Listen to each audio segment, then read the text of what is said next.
کیسے کہ ہم نے اللہ کو ہر حکم کے اندر ناراض کیا ہوا ہے. اگر ہم اپنے گھر کی زندگی دیکھیں اس میں ہمارا اتفاق نہیں ہے. اگر ہم بازار کی زندگی دیکھیں ہمارے کاروبار میں سچ نہیں ہے. ہمارے کاروبار لین دین کے اندر دھوکہ ہی دھوکہ ہے. اگر ہم اپنی مسجد اور نماز کے معاملات کو دیکھیں وہ ہمارے درست نہیں ہیں. اگر ہم دیکھیں کہ آج کے دور کے اندر ہمارے جو بڑے دیندار طبقہ علماء ہیں ان کی قدر ہم نہیں کرتے تو دیکھیے پھر اسی طرح اللہ کی طرف سے ہم پر عذاب آ رہے ہیں.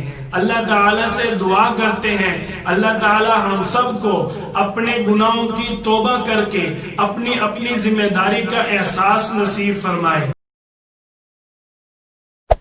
Hey there. Subscribe to my channel.